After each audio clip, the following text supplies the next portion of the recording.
Muito bem, gente. Por que seu filho é um analfabeto funcional? Bom, primeiramente, o que é ser um analfabeto funcional? Analfabeto funcional é o seguinte: você conhece as letras, você consegue ler, só que você não consegue interpretar o que está escrito. Você não consegue interpretar um problema matemático, não consegue interpretar um texto. E esse é o grande problema que está acontecendo atualmente no Brasil, né? Só que o analfabetismo funcional, ele pode ser mais profundo do que você possa imaginar, né? Por exemplo, recentemente eu vi algumas russas, né, fazendo homenagem a Stalin, né? Homenagem a Stalin, o genocida que matou mais de 50 milhões de pessoas. Então, temos esse problema de que muitos adultos, né? Recentemente também eu ouvi uma pessoa falando ligada à educação, que o Paulo Freire não era comunista, né? Também um outro exemplo de analfabetismo funcional, né? Então o analfabetismo funcional é bastante interessante, né? E pode ser aprofundado como uma matéria para ser estudada. Mas não é esse o objetivo aqui. O objetivo aqui é a gente tentar conseguir uma solução para o problema, né? A gente pode começar a história do analfabetismo funcional no Brasil, né, em 1990, né, com a abolição da cartilha Caminho Suave, que era a cartilha de alfabetização. Essa cartilha de alfabetização alfabetizava o Brasil inteiro e era muito eficiente. E eu fui alfabetizado por ela e inúmeras pessoas falam bem da alfabetização, diferente de hoje, né? E foi colocado no lugar, já com os comunistas no poder, com nomes bonitos, como o PT, como o Partido Social Democrata e assim por diante, né? Foi colocado na educação brasileira o socioconstrutivismo da comunista Emília Ferreiro. Emília Ferreiro, na década de 70, fugiu da Argentina, senão os militares iriam matá-la, né? A história do socioconstrutivismo vocês podem ver em outro livro, né, em outro vídeo que eu faço. E o método de alfabetização que a Emília Ferreiro colocou e o socioconstrutivismo junto, veio junto com ele, né, uma lógica comunista e revolucionária, né? A lógica comunista era você colocar as crianças em grupo e começar a fazer um trabalho de socialização, né, com desculpa de pedagogia, né? E com objetivos revolucionários para o futuro, que vocês podem ver depois de 25 anos de socioconstrutivismo, o que tem ocorrido no Brasil e quase que nós fomos para o completo comunismo, né? Mas voltando, né?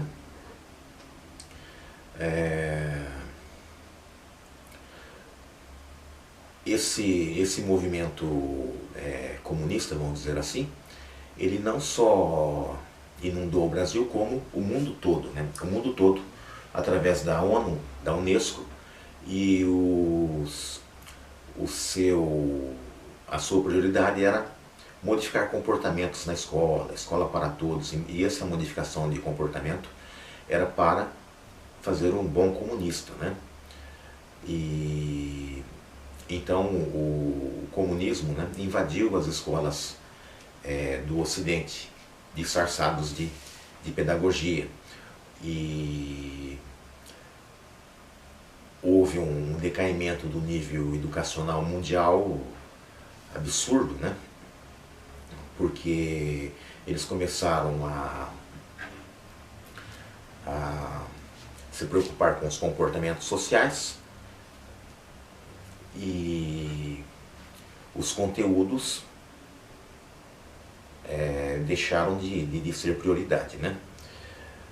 Mas, em meio a tudo isso, ocorreu em 1913 o nascimento de um homem chamado Konrad Lorenz. Esse Konrad Lorenz, né, morreu em 1989, com 85 anos. Ele era austríaco e ele recebeu o Prêmio Nobel de Fisiologia ou Medicina em 1973, com um trabalho que ele fez em etologia, estudo do comportamento e aprendizagem animal. Agora vocês perguntam assim, mas o que tem a ver o Konrad Lorenz com o sócio-construtivismo? O Konrad Lorenz ele derrubou a teoria sócio-construtivista. Teoria criminosa na minha concepção, né? E ele demonstrou, né, que os animais, o pato, por exemplo, ele tem o print, né? Quando ele nasce, a primeira coisa que ele vê, ele pensa que é a mãe dele, né? Conceito de print. Isso ele estudou mais profundamente e foi parar nas nossas crianças. E nas nossas crianças ele descobriu também que a primeira impressão é que fica, né? E aí a gente já começa a entrar nos defeitos do sócio-construtivismo. O sócio-construtivismo ele é ensinado com as famosas letras palitos, né?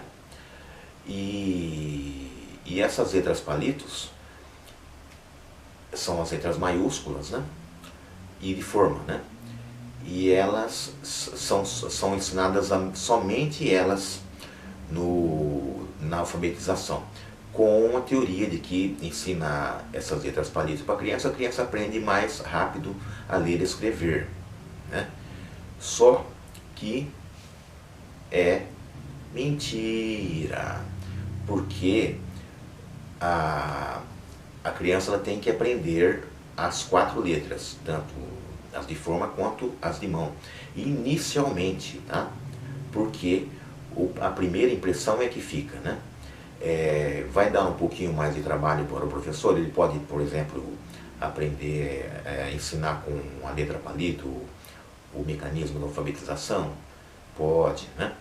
Mas ele tem que obrigatoriamente ensinar as outras letras, que não é ensinado, tá? Aí ocorre um fenômeno que tem ocorrido atualmente, que adultos não escrevem letra de mão, escrevem só letra de forma. Por que razão? Não foi ensinado letra de forma para ele, letra de mão para ele? Foi, mas a primeira impressão é que fica, tá? E essa primeira impressão foi a letra de forma. Aprendeu letra de forma e não vai esquecer. E não vai pegar e substituir pela letra de mão também. E na Caminho Suave, logo inicialmente, a criança já aprendia a escrever com a letra de mão. A Caminho Suave foi lá em 1949, para vocês verem como eles já entendiam de alfabetização, né? E aí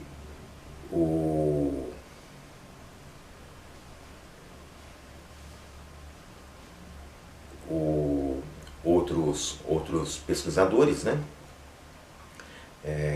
com a ciência cognitiva, também deram importantes contribuições para a teoria da alfabetização, né? E no caso, né, temos a plasticidade cerebral. A plasticidade cerebral, nós enxadristas, né, que eu sou enxadrista, utilizamos muito no nosso treinamento, que significa o seguinte, que conforme você vai exigindo do teu cérebro, ele vai se modificando para que ele faça aquela atividade, ele vai melhorando o desempenho, né? E essa nova pedagogia do povão, né? Essa nova pedagogia, vocês podem notar que nada é exigido da criança, né? Nada é exigido da criança. ele passa de ano, né? E se você exigir alguma coisa da criança no dia seguinte, a mãe está lá, porque onde já se viu, né?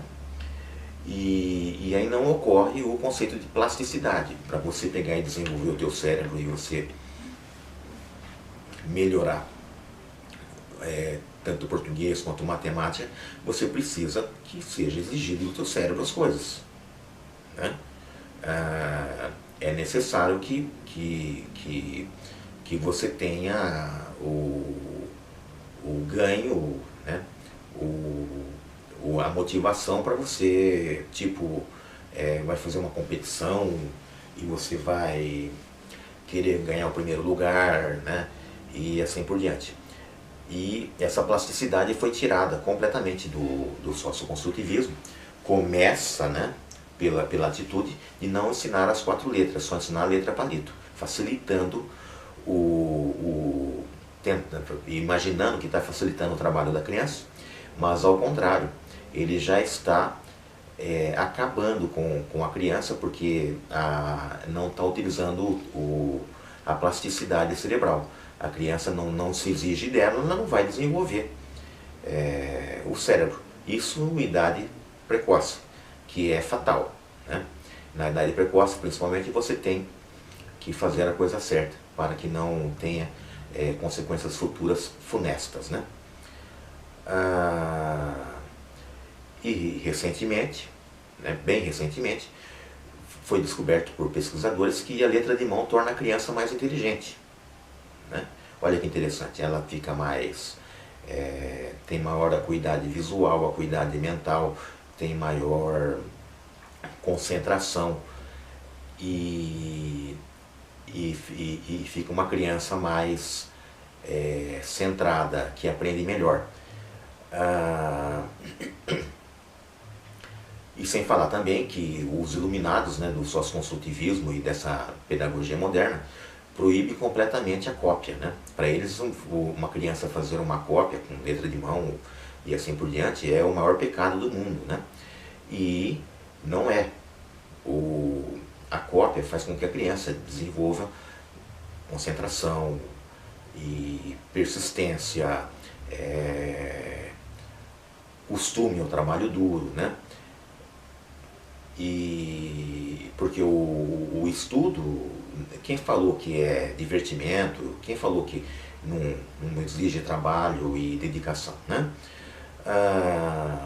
E temos que falar hoje, né, do famoso Carlos Nadalim, né, que é o nosso ministro da alfabetização, né? Ele tem um método fônico que ele desenvolveu, né? Não é só o método fônico que nós conhecemos, professores, mas ele desenvolveu mais ainda em relação a isso, né? E lá no sul, eu não me recordo a cidade que ele é, se é Londrina, tem uma escola da mãe dele onde ele ensina para os professores interessados como ensinar o método fônico, qual acho que R$2.500, alguma coisa assim. E esse método fônico, em questão de 3 meses, a mãe em casa ensina o filho a ler e escrever perfeitamente. Inclusive ele é a favor de alfabetização de crianças com 4 anos de idade, e ele é contrário ao letramento, ele diz que o letramento é nada mais do que uma desculpa para a comunização da criança, né? Ou seja, o viés ideológico, o famoso viés ideológico que está acabando com o país, né? Que quando o Ricardo Vélez falou que o problema nosso do Brasil é o lixo comunista da educação, ele falou tudo. Falou em poucas palavras a realidade do que está ocorrendo no país, né? Bom, então a solução, né? Solução para o problema. Usar o socioconstrutivismo. Sim, o socioconstrutivismo tem algumas coisas boas, é uma teoria interessante, né? Como um conhecimento a mais, tirando o aspecto perverso e ideológico, tá? Os grupinhos, o professor no mesmo nível do aluno, a não cópia, como se cópia fosse pecado, a não memorização e repetição, né? Utilizar o método fônico, né? e voltar a ser prioridade a alfabetização pura e simples, né? Não com o aspecto ideológico, sem viés ideológico, nem engenharia comportamental, tá? Não utilizar o método de alfabetização como uma engenharia comportamental para fazer o cidadãozinho perfeito comunista, da utopia comunista. Então vocês notaram como é que o negócio vai longe, né? Então, e também o professor começar a estudar educadores conservadores do passado, tá? Porque nesses 25 anos o Brasil, dominado pela esquerda, ficou numa bolha, né? Ele só viu o autor comunista e não viu nada do passado, da nossa grandiosidade histórica em relação à educação, não viu o trabalho dos jesuítas, né? Que formaram nomes como Voltaire, Montaigne e muitos outros grandes nomes. Não viram a educação grega com a formação de grandes nomes como Sócrates, Platão, Aristóteles, né? E nesses 25 anos que nós ficamos aí dormindo com essa esquerda, né? Com essa esquerda que eu chamo de aldeia dos Smurfs, né? Que eles vivem num mundo à parte. Nesses 25 anos, a gente deixou de ver muitos grandes educadores que surgiram aí.